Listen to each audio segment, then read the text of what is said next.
Juhej Slovenija, živjo, še vedno v bivaku pred Slovenskim planinskim muzejem, ker pa prihaja pomlad, pa nas kljub karanteni verjetno vleče ven, na morje, na obalo, tako da sem se danes spomnil zgodbe iz slovenske in pa tudi hrvaške Istre. Govorimo o šavrinih in o življenju v tem delu Slovenije ali pa sveta. Tam poznamo zelo tipično vrsto goveda, gre za govedo pasme boškarin. V naše kraje naj bi ga prepeljali že stari Rimljani, tako da lahko rečemo, da je govedo tukaj avtohtono. Posebej vpadljivi so pa voli, ker zrasejo zelo v velike dimenzije, težki so tudi preko 1,5 tone.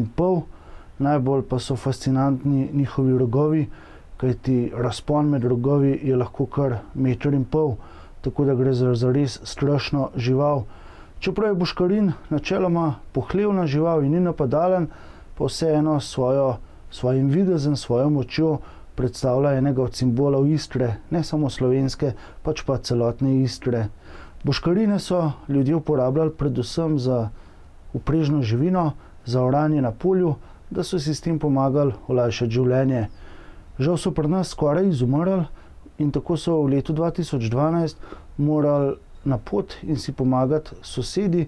Takrat so z Hrvaške pripeljali k nam 10 brejih telic in tako ohranili to avtohtono pasmo na Slovenskem. In šlo je za las, ne? In tudi zdaj v času korone marsikdo pomisli, da bo šlo za las, ampak šlo pa bo. Bodimo močni kot vol, bodimo kot boškarin in verjamem, da bomo preživeli. Dokler pa se moramo paziti, pa seveda ostaja pravilo: ostani doma in ostani zdrav.